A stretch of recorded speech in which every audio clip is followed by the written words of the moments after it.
Greetings and salutations. Welcome to Knife Chats with Tobias. Okay, the ramble continues, and now we're moving into a territory that I'm not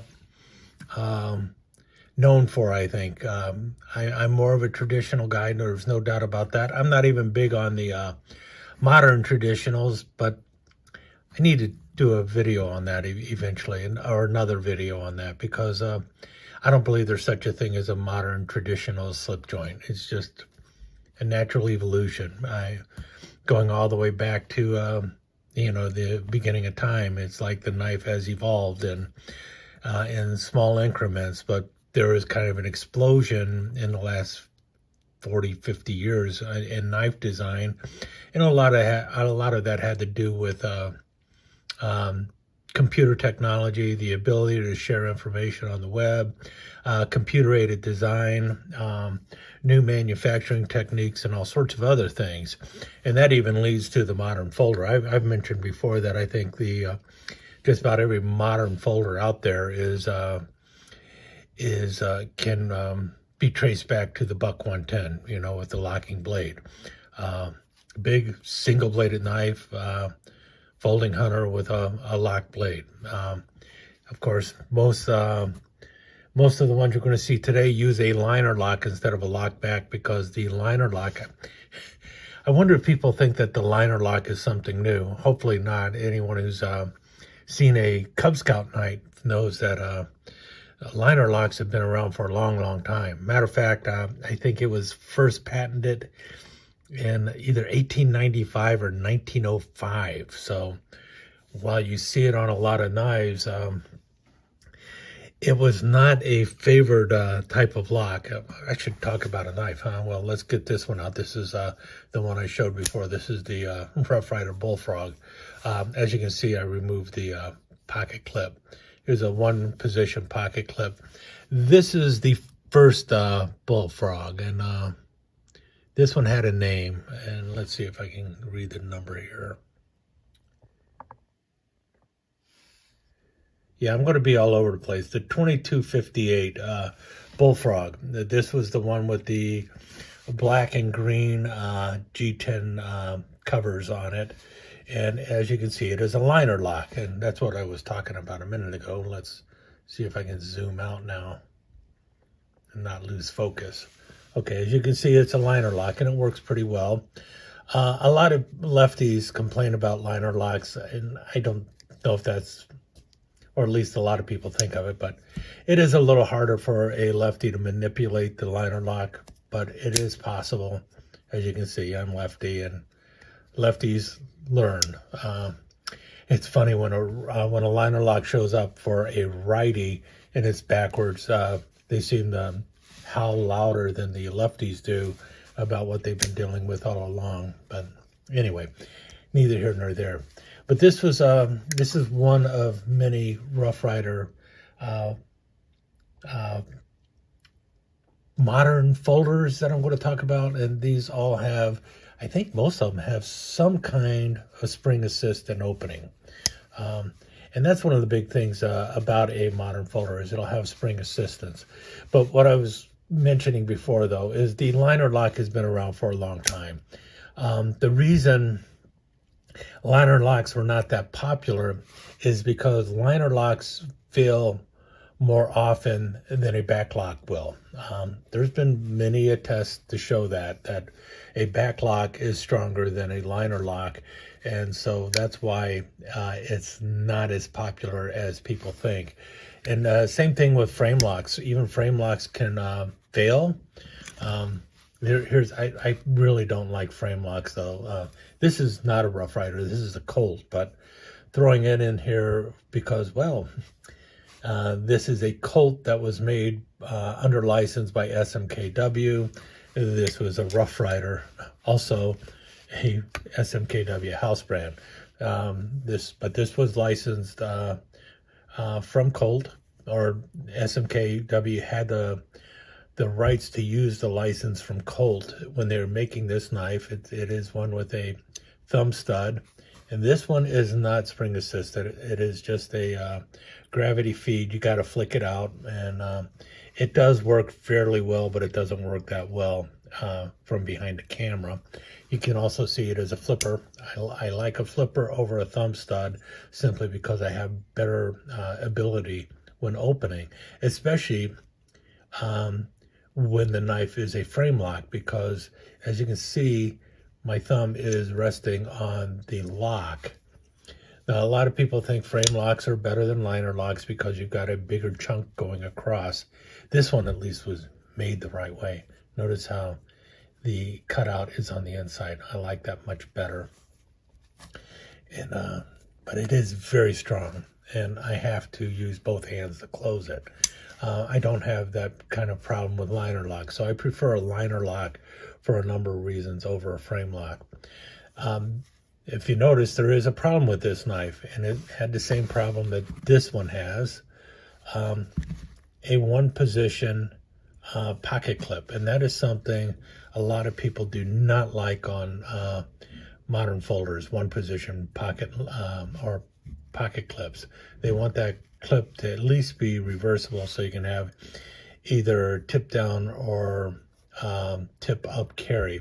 This one is only tip down carry, so that means the pocket clip is at the top of the knife.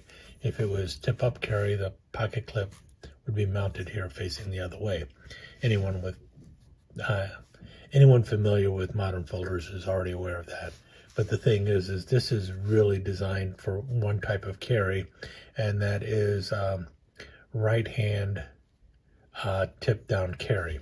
So it would go in your, actually this is designed for left hand, isn't it? I don't know. I always thought the idea was to have that blade resting in your pocket so that it would not open. But maybe they're worried about the thing here. I don't know. Somebody will have to correct me on that, but I thought this was right hand tip down carry. I guess if it's tip down, it doesn't matter, but if you're a right hand tip up, there you go. Now I'm all confused. Someone who knows more about modern folders can tell me if this is left or right hand tip up carry. I'm sorry, tip down carry. My impression is that this is actually set up for left hand tip down carry, simply because this would be going into the left pocket and the blade would be resting against the back side of your pocket. If I'm correct, then let me know. And if that is the case, then we would say the same thing with this one, that it is actually designed for left hand tip down carry. Maybe someone can tell me. I'm really not sure. I have a bunch of other Rough Riders to show also, but as you can see, I'm already confused. So, and before I get on to the Rough Riders, I want to finish off some of the other knives that were modern folders that came out of Smoky Mountain Knife Works. Another brand was Combat Ready. This is another SMKW house brand, Combat Ready. And they made all sorts of different knives. Most of them were fixed blades, but they also did have a few modern folders. And this was one of them. And this is the, I don't remember the name of it, but you can see the Kuma Beast. The Kuma Beast. And this is the CBR 341, also made in China. And I believe this had 440A stainless steel blades in there. And this one, you know, it is definitely designed to hold in the hand. You got the finger grooves going in there. It's really nice to hold, regardless of how you're positioning your hand. And it is definitely got what I would refer to as a, well, it's a Tanto style blade, but they think they call it an armor-piercing blade because of the way this is shaped and the strength of it. Notice the recurve there. That's pretty cool too. Liner lock, and let's close that. You have 2-position pocket clip on this one.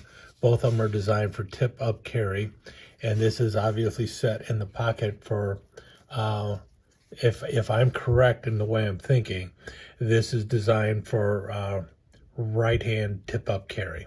If you want it left-hand tip-up carry, you flip it over here. And nice good flipper on there, but as you can see, it is not assisted. You have to either give it a little assist or know how to flip it better than I know how to flip it, but it definitely has a good lockup. You also have thumb studs there, so if you'd rather use just thumb studs and you don't like the flipper tab, you could, in theory, just grind away the flipper tab. What I like about the flipper tab, though, is it gives you that little bit of a guard so your hand won't slip up on the blade. You do have a little bit of a position here so that you can get your finger up there if you really wanted to, but I don't know why you would need to do that. The recurve is really nice. It's just a brutal looking knife. It is also similar to this one in that it is a little bit heavy. This one's much heavier because this one has a steel handle. I think it's steel. If not, it's some of the heaviest aluminum I've ever seen. But this one has some pretty thick G10 going on there, plus some steel liners underneath the G10. But you can see how nice and open and clean it is. Now this next one, I'm not sure if this is related to SMKW or not, but I'm breaking out anyway. This is the Tyranny by 511. And the reason I'm showing this one is because someone was saying something about I need to show a karambit. And so here's my karambit. I have one folding karambit in my collection. Actually, I have another one that's, I think, a Smith & Wesson, but that one, oh, I should grab that one too, and I'll show that in a sec too. But this one's pretty nice. It's definitely assisted opening. You'll see that as soon as I push on that little button. Flicks out really well. One position pocket clip. And you've got the finger hole in the back there so that you can do the reverse grip and, you know, do your fancy karambit stuff and everything. Feels nice in the left hand. Feels nicer in the right hand because I'm not having to deal with the pocket clip as much. But really strong spring on there. Nice anodized blue liner lock going on with it. And just a pretty nice knife. What I would have loved on this would be a safety on it so that you cannot accidentally deploy the blade in the pocket. You know, that is one of the problems with most of these knives. None of them have a safety on it. But at the same time, I got to tell you, I've never had one of these knives deploy in the pocket either. Now, like I said, I got a Smith & Wesson somewhere, but it's an urban camo and everything else. We're talking the gas station-y of gas station knives with that one. But if I can find it, I'll show it in another episode of this ramble that I'm doing here. Right now, though, I will show one other knife that is not really a one from Rough Rider, but it is definitely a Smoky Mountain Knife Works exclusive and was probably made by Rough Rider, and that is this one here, a Turtle Man.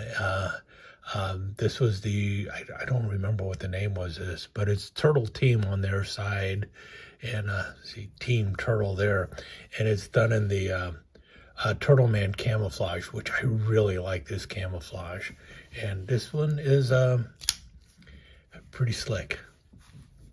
Got a little bit of a harpoon style blade going on there. The print on the camouflage covers the entire blade. I really like this one. This is the TM036, so the Turtle Man 036 surgical steel out of China. Seeing how they just called it surgical steel, I would say it's most likely 420, but this one, definitely a little bit of spring assist going on. It just has a right side thumb, but it has a flipper tab, so that's the good part. Obviously, the pocket clip does not move around. Also has a nice lanyard with a turtle on there. And I picked up a couple Turtle Man knives, and this is one of them that I really liked. Yeah, that's a good one. Really strong spring on it. I can usually close it one-handed, but not when I'm sitting behind the camera. Anyway, with that said, I think I'm going to stop here because I've gone for 15 minutes. I know this is going to be a video on Rough Rider knives, and so far I've really only shown one of the Rough Riders, and well, two of them are sitting over here on the side, but I will continue this ramble down my looks at some of my modern folders, some of my better modern folders, and as you can see, all of these were under $20 knives. But in any case, I will continue with this ramble in the next episode, and the next episode will feature mostly Rough Rider modern folders, something that I think is overlooked by a lot of us. Let me take just a second to thank you once again for dropping by and spending a few minutes here at Knife Chats with the Pious. I really do appreciate it, and I do appreciate any comments that you leave. So please remember to give me that thumbs up, and also don't forget to subscribe and ring that notification bell so you'll know when the next episode is up and running. Thanks again for dropping by. Really do appreciate your time here.